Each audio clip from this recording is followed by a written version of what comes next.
life all over again. Ladies and gentlemen, professors, lecturers, gurus, namaste. I wouldn't know the difference between a good lecture and a bad lecture, for I've never done that.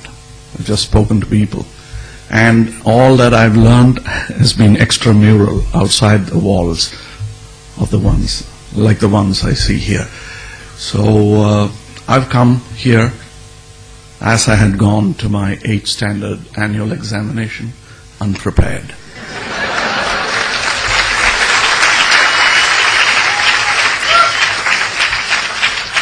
And that was the reason I was a high school dropout.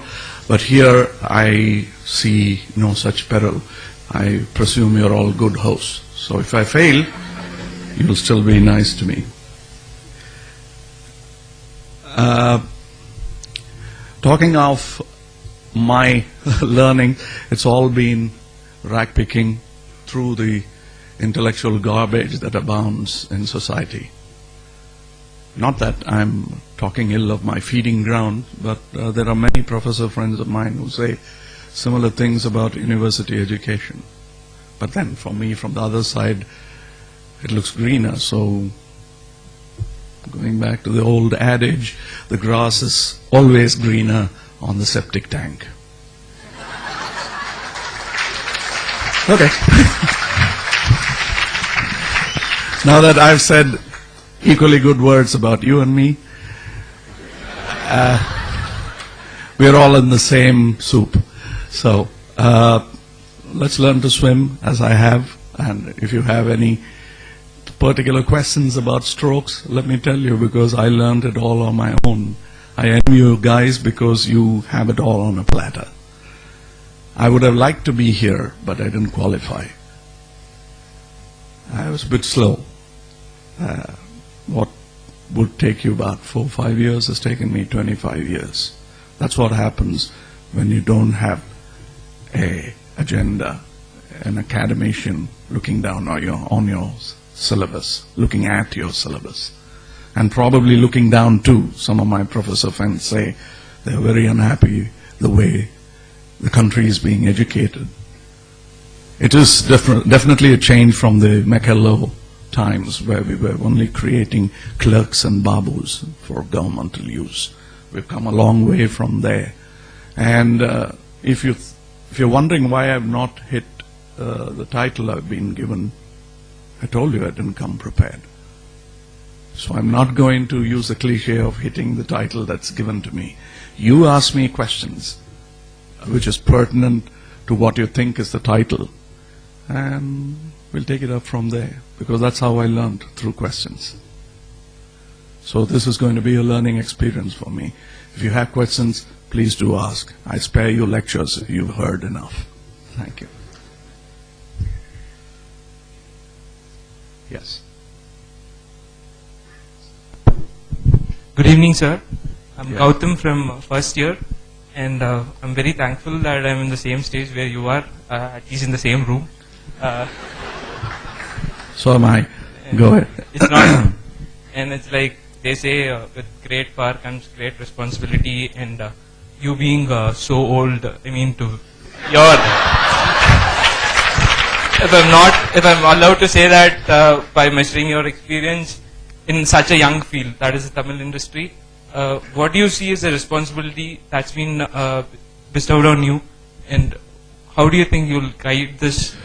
You've seen some of the Tamil films, Hindi, even Telugu. I'm a Tamilian. Tamilian. Okay, let's start with where it hurts you. You say, talk of responsibilities. You've seen the film. Do you think we are responsible people at all? Yes. You look at our films, we are irresponsible. That's what comes through them. One or two guys raise a voice in between to make us seem responsible. Yes, there is a responsibility. There is a civic responsibility as much as it is there for a pedestrian. It is there for an actor, a filmmaker too. But we seem to have forgotten in pursuit of working for money bags. I know it is a management school, and I must talk to you about compromises and how to manage. You don't have to compromise. You still can make money. I'm a standing proof.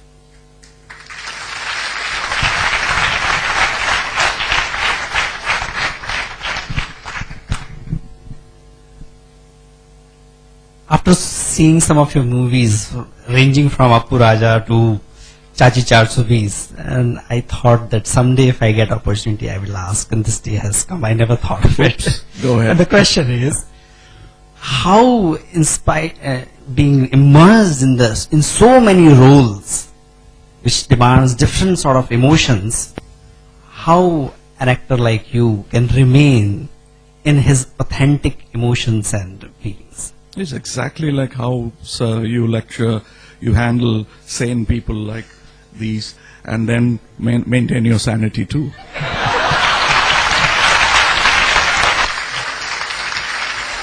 So,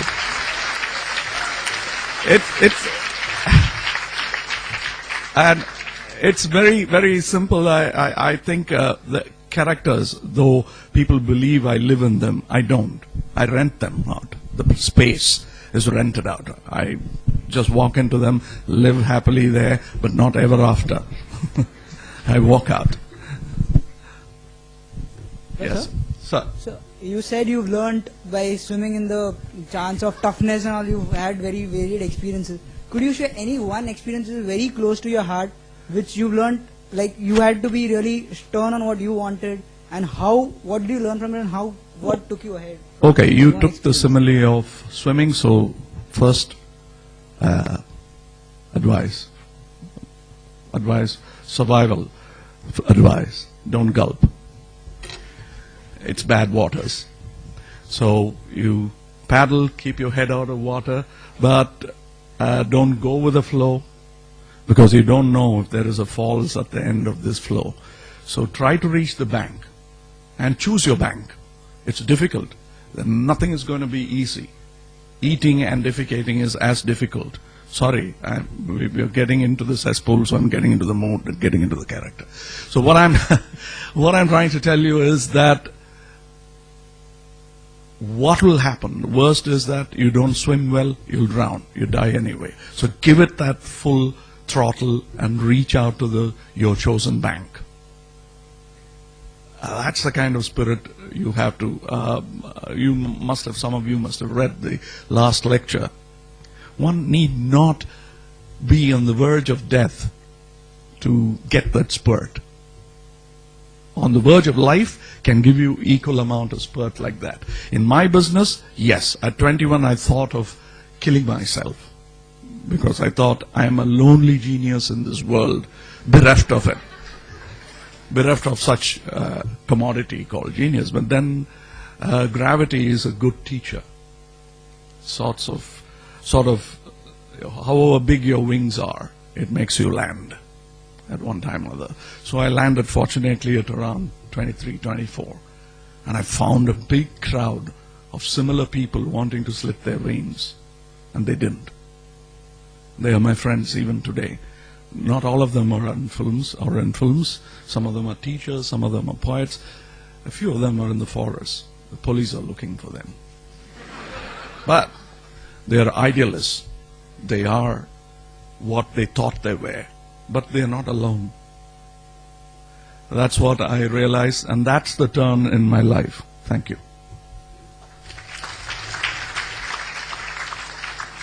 Sir, this is Krishna Prasad from Chennai.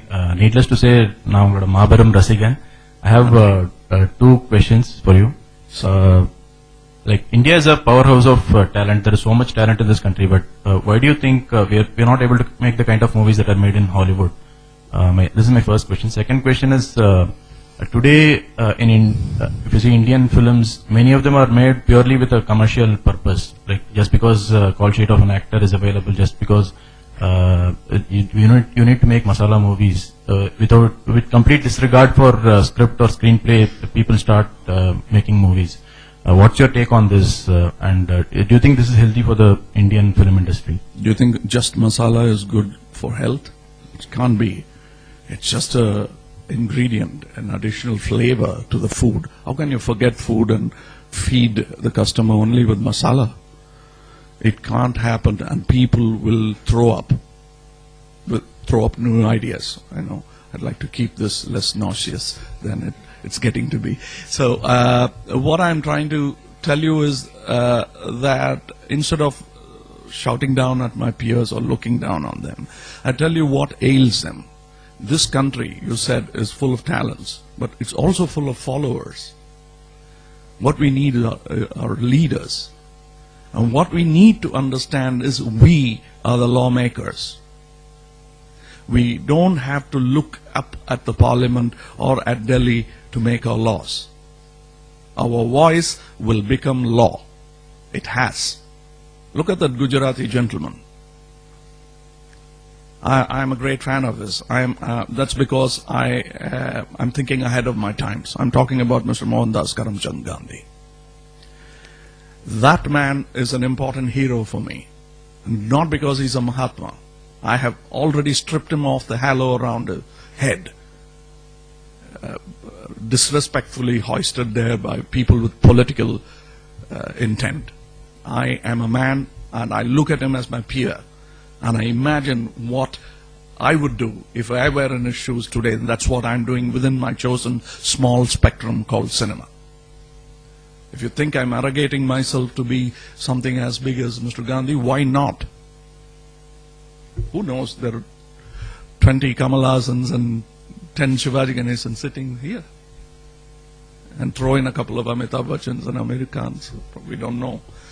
So why should you belittle yourself and look up at the dais? I like this arrangement of the dais. It's below you.